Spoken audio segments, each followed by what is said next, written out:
अब बात करते हैं मिडिल ईस्ट में छिड़ी हुई जंग, उसके बाद अब बात कनाडा में छिड़ी राजनीतिक जंग की। भारत के खिलाफ लगातार बयानबाजी कर रहे कनाडा के पीएम जस्टिन ट्रूडो का सफेद झूठ एक बार फिर बेनकाब हो गया और उसको खुद ट्रूडो ने ही बेनकाब किया है। कनाडा में खालिस्तानी आतंकी हरदीप सिंह निज्जर हत्याकांड की जांच हुई तो जस्टिन ट्रूडो को कबूल करना पड़ा कि बिना किसी ठोस सबूत के उन्होंने भारत पर गंभीर आरोप लगा दिए और भारत कनाडा के मजबूत रिश्तों को कमजोर कर दिया। इस खुलासे के बाद कनाडा में राजनीतिक कोहराम मचा हुआ है। कनाडा के विपक्षी दलों ने जस्टिन ट्रूडो को प्रधानमंत्री के पद से हटाने के लिए अब एक अभियान शुरू कर दिया है, तो दूसरी तरफ उनकी ही पार्टी के कई सांसद और नेता कह रहे हैं कि अब ट्रूडो के जाने का वक्त आ गया है। ट्रूडो का खालिस सफेद झूठ सामने आने के बाद फाइव आइज से जुड़े देशों ने भी कनाडा से कन्नी काटनी शुरू की है। इसीलिए आज परवाह देश की के तीसरे हिस्से में ट्रूडो के झूठ पर कैसे कनाडा में मची हुई है बगावत और खालिस्तान प्रेम में कैसे बिगड़ रहे हैं उनके चुनावी समीकरण, इसको समझने की कोशिश करेंगे।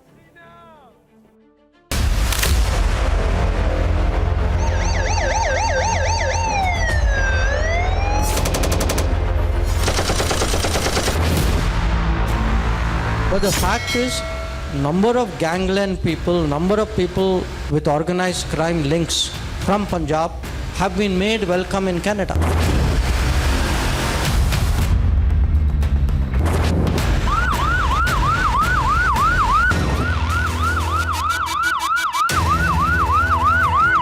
September of 2023, the Canadian government has not shared any shred of information with us.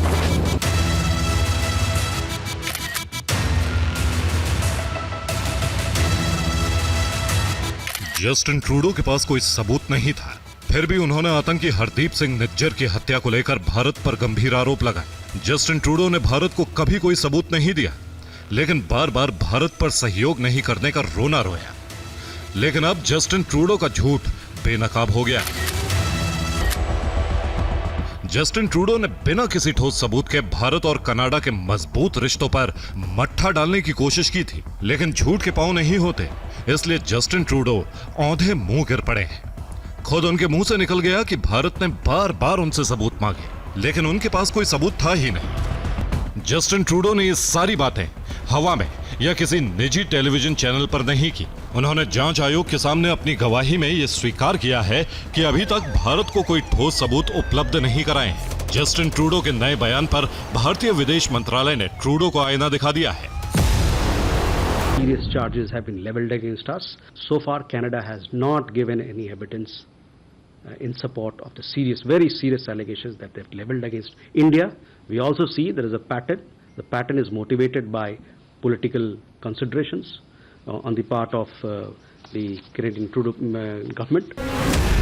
आज पूरी दुनिया अच्छी तरह समझ गई है कि कनाडा के प्रधानमंत्री रहते हुए भी जस्टिन ट्रूडो खालिस्तानियों के हाथ की कठपुतली बन गए। वो भारत के खिलाफ खालिस्तानी आतंकवाद का मोहरा बन गए। कनाडा में भी सबको पता चल गया है कि जस्टिन ट्रूडो ने सिर्फ चुनावी फायदे के लिए भारत और कनाडा के मजबूत संबंधों का खून करने का अक्षम्य अपराध किया है। इसलिए अब ट्रूडो की पार्टी के सांसद ही बागी हो गए हैं।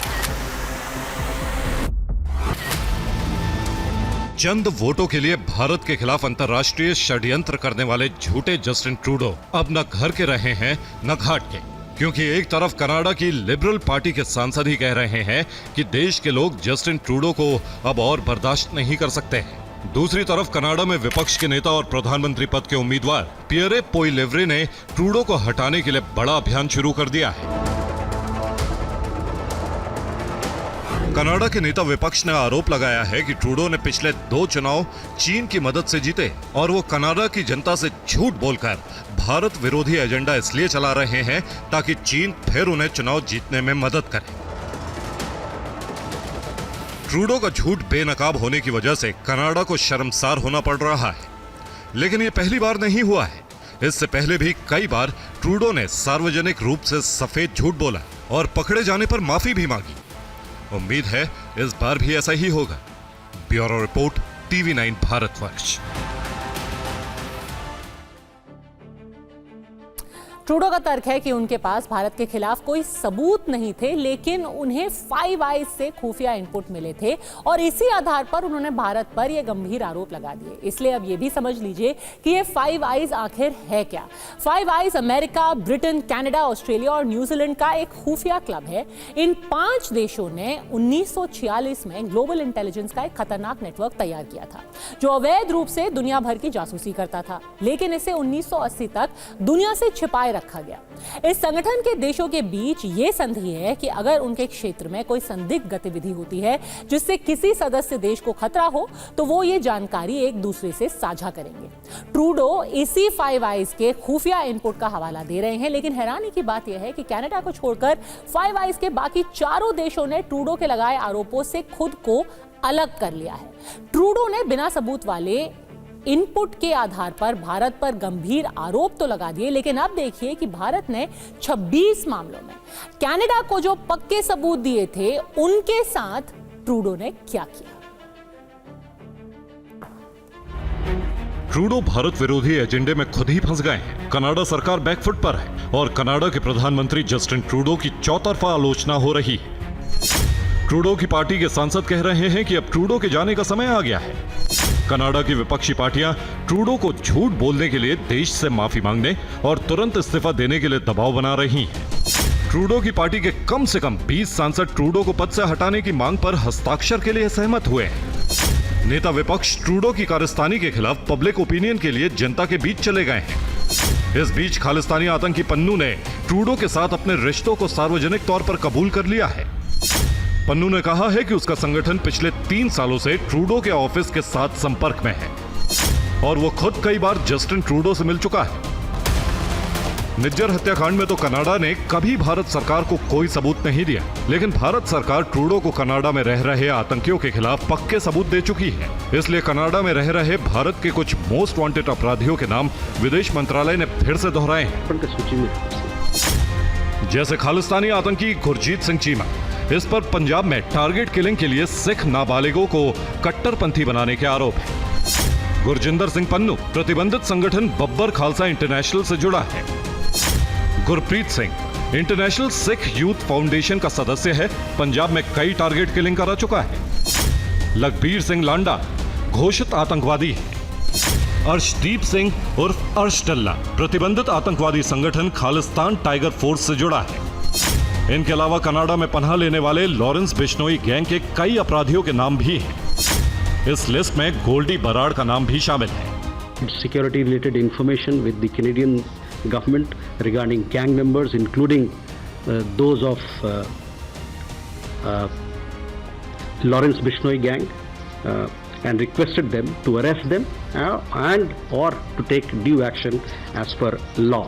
So far, while we have exchanged and given these information, so far no action has been taken by the Canadian side. Bharat सरकार ने कम से कम 26 मामलों में कनाडा सरकार से अपराधियों के प्रत्यर्पण की मांग की, लेकिन खालिस्तानियों के साथ खड़े ट्रूडो ने अब तक कोई कार्रवाई नहीं की।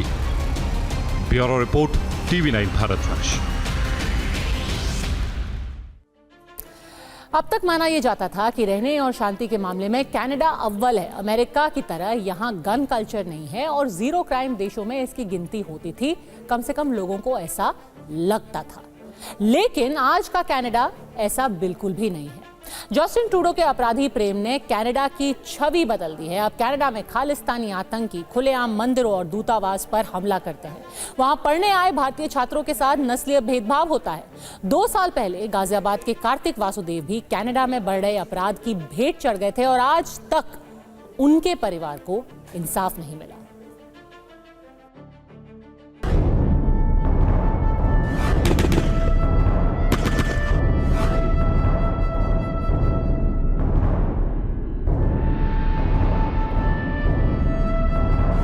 जस्टिन ट्रूडो का दिल खालिस्तानी आतंकियों के लिए तो जोर से धड़कता है, लेकिन कनाडा में रह रहे भारतीयों के खिलाफ हो रहे अपराध पर वो चूं तक नहीं करते। 2 साल पहले MBA की पढ़ाई करने वाले कार्तिक वासुदेव का कनाडा के लुटेरों ने बेरहमी से कत्ल कर दिया था। कार्तिक वासुदेव का परिवार ट्रूडो से इंसाफ की गुहार लगाता रहा, लेकिन कुछ नहीं हुआ। कार्तिक पढ़ने के लिए गया था 2022 में जनवरी में। अप्रैल में मार्च मिड में उसकी जॉब लगी थी, एक छोटी सी जॉब उसने स्टार्ट की थी करने के लिए, पार्ट टाइम जॉब पढ़ाई के साथ साथ। तो वो जस्ट अपनी जॉब के लिए ही निकला था वहाँ से, और जैसे ही वो मेट्रो स्टेशन पे उतरा, वहाँ पे सबवे स्टेशन पे बाहर निकला, बाहर निकलते ही किसी ने उसको बिना बात के, बिना किसी इंटरेक्शन के जस्ट वैसे ही गोली मार दी। ये तो जस्टिन ट्रूडो को सोचने की जरूरत है कि अब विपक्षी ही नहीं, उनके खुद के सरकार के, उनके पार्टी के नेता कहने लगे हैं कि ट्रूडो के जाने का वक्त आ गया है। तो कैसी सरकार वो चला रहे हैं।